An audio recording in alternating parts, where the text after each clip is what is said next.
ভালো আছেন সবাই? আমি শীতের মধ্যে ভালো থাকা যায়? গোসল করেন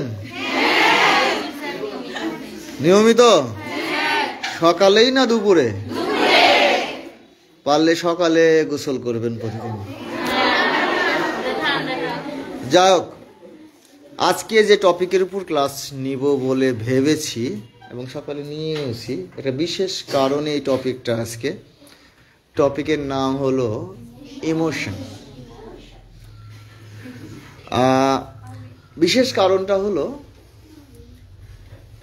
আমাদের একটা স্টুডেন্ট রাতে নিউজ পেলাম যে হসপিটালে ভর্তি। তো আমি লোক পাঠালাম যে কি হয়েছে একটু খোঁজখবর নিয়ে আয়।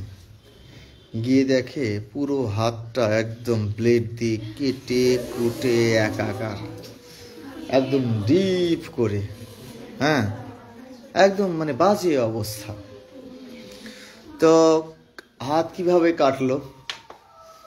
তো পরে ওর বান্ধবীরা বললো যে স্যার আমরা কিছুক্ষণ আগে একটু কার সাথে ফোনে ঝগড়াঝাটি করতে দেখলাম, তারপরে দরজা বন্ধ করে দিয়ে সে হাতটা এভাবে কেটেছে।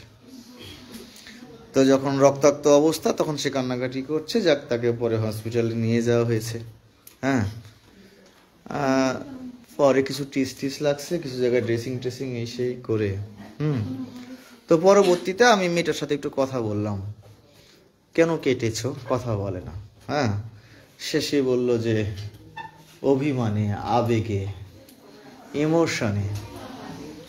ঠিক আছে, শুধু ওই মেয়েটা না, বেসিক্যালি এরকম ঘটনা তো তোমাদের সাথেও ঘটে।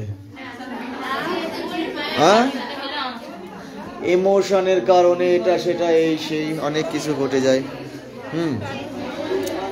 এখন এই যে ইমোশনের জন্য সে কেটে ফেললো। হ্যাঁ, একটা কোন একটা নাটক দেখছিলাম, না নাটক ঠিক না, ইউটিউবে, যে আমার আবেগ কাজ করে নাই, নাকি বিবেক কাজ করে নাই, আবেগ কাজ করছে। হ্যাঁ, ঠিক আছে, তার মানে ইমোশনটা আসলে খারাপ নাকি? কিন্তু আসলে আমার কাছে কেন জানি মনে হয়, আমি যে খারাপ দিকটা বললাম, যে ইমোশন সম্ভবত এক্সাম্পল দিলাম খারাপের, আমার কাছে কোথাও মনে হয় ইমোশনটা অনেকটা লবণের মতো। তুমি মনে করো যে একটু খাবারে বেশি লবণ দিয়ে ফেলেছো, খাইতে পারবা? খাইতে পারবা না, কারণ সেটা তোমাকে খুব মানে বাজে লাগবে, খাইতে পারবে না। এবার শালা এই লবণের ইউজই বন্ধ করে দেবো, আমি জীবনে ইমোশনালি থাকবো না, আমার কোনো ইমোশন নাই, মানে খাবারে লবণ নাই। আচ্ছা, যখন লবণ নাই তুমি কি খাইতে পারবা? তাও খাইতে পারবা না। তার মানে তোমার জীবনে প্রয়োজনীয় ইমোশনের প্রয়োজন আছে। কিন্তু আমাদের দেশে ইমোশন বলতে সাধারণত আমরা বুঝি যে বয়ফ্রেন্ড গার্লফ্রেন্ডকে কোনো কারণে ইগনোর করছে, এবার গার্লফ্রেন্ড ইমোশনাল হয়ে এটা সেটা করে ফেললো।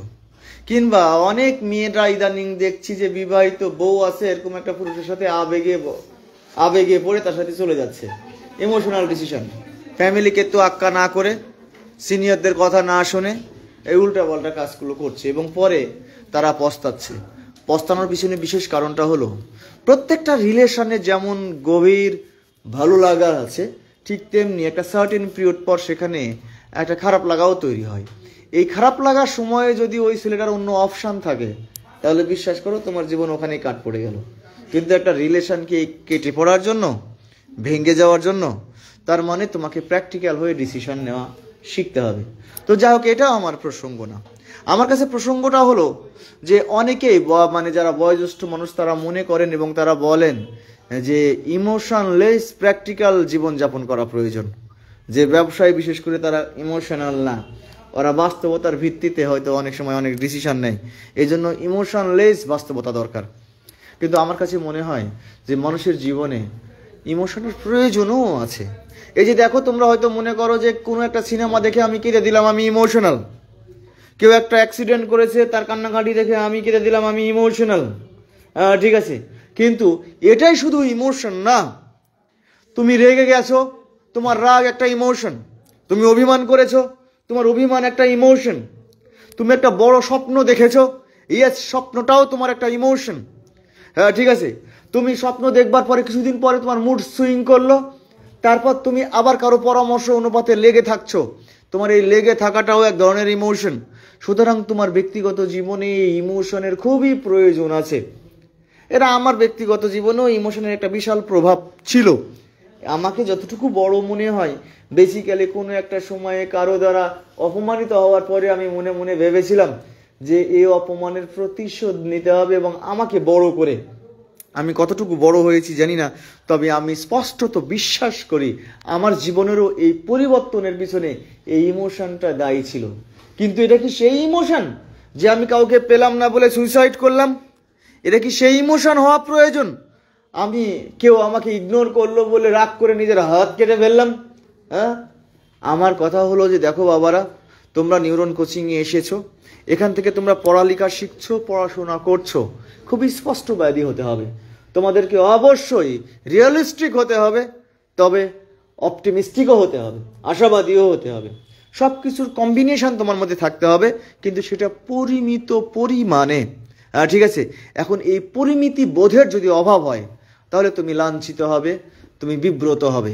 তবে একটা জিনিস মাথায় রেখো, যদি তোমাকে কেউ কখনো ইগনোর করছে, এই ইগনোরের জায়গা থেকে তুমি ফ্রাস্ট্রেশনে পড়ে সুইসাইড করলা, তার মানে তুমি ইগনোর হওয়ার যোগ্য। যদি কেউ তোমাকে ইগনোর করবার পরে তুমি হাত কেটে ফেললা, আসলে তুমি ইগনোর হবার যোগ্য, কারণ তোমার এরকম মানসিকতা দেখলে ছেলেরা ভয় পায়। আমি অনেক মেয়েদের মধ্যে দেখেছি যে তোমার হলো কোনো কারণে বয়ফ্রেন্ড কিংবা ফ্রেন্ড কিংবা কেউ নিকটাত্মীয় রিলেটিভস কোনো একটা ব্যাপারে বাধা দিল, আর তুমি বলে ফেললা যে আমাকে যদি বাধা দেওয়া হয় তাহলে কিন্তু আমি সুইসাইড করব। তোমাকে হয়তো ভয় পেয়ে সে তোমাকে কনভে করলো যে না ইটস ওকে, আমি তোমার কথা মেনে নিলাম, কিন্তু বিশ্বাস করো সে চেষ্টা করবে পারতপক্ষে তোমাকে দীর্ঘমেয়াদী তার জীবন থেকে তোমাকে সরানোর। কারণ তোমার মতো এরকম ফালতু ইমোশনাল এবং যখন তখন মেজাজ দেখানো, রিয়াকশন দেখানো এবং সুইসাইডাল ডিসিশন নেওয়া মানুষকে সবাই ভয় পায়। ভয় পাইয়ে কারো ভালোবাসা পাবার টেন্ডেন্সি যে মেয়ের আছে, সেই মেয়ে যেন জেনে রাখে যে ওই জিনিস পাওয়ার যোগ্যতা তার 1%ও নাই। আমি তোমাদেরকে বলবো নিজের যোগ্যতার ভিত্তিতে সবকিছুকে অর্জন করতে, এবং আমি বিশ্বাস করি এটাই হলো নিউরন ছেলে মেয়েদের জন্য একটা স্পেশাল আশীর্বাদ এবং স্পেশালিটি। তোমরা তো অন্যান্য ছেলে মেয়ের মতো না যারা এই ঘটনাগুলো শুনে নাই, যারা এই ঘটনাগুলো দেখে নাই। তোমরা এগুলো বারবার শুনছো, দেখছো, এবং এখন আমার ধারণা যে তোমরা খুব প্র্যাকটিক্যাল সিচুয়েশনে আছো। সুতরাং এই প্র্যাকটিক্যাল সিচুয়েশন থেকে প্র্যাকটিক্যালি ডিসিশন নেবার মেন্টালিটির নামই হলো এডুকেশন। আমি দৃঢ়ভাবে বিশ্বাস করি এই ইনসিডেন্স থেকে আমার মনে হয়েছে এই জিনিসটা আমার ছেলে মেয়েকে জানানো প্রয়োজন, যে আমার অন্যান্য ছেলে মেয়ে যেন আর কখনো এরকম একটা ঝামেলায় পড়ে কেউ ইগনোর করলো বলেই এরকম একটা সুইসাইডাল অ্যাটেম্প্ট না নেয়। বিশ্বাস করো তোমরা অনেক দামি মানুষ, অনেক দামি মানুষ, এবং তোমাদের জন্য কোনো না কোনো পারফেক্ট কোনো কিছু অপেক্ষা করছে। শুধু আপাতত যেদিকে কনসেন্ট্রেশন দাও সেটা হলো পড়াশোনা এবং নিজের ক্যারিয়ার। বিশ্বাস করো সবাই তোমার পিছনে এসে ঘুরবে, আর তুমি শালা কি হয়ে গেলা যে কেউ আমাকে ইগনোর করলো বলে আমি হাত পা কেটে হসপিটালে ভর্তি হব।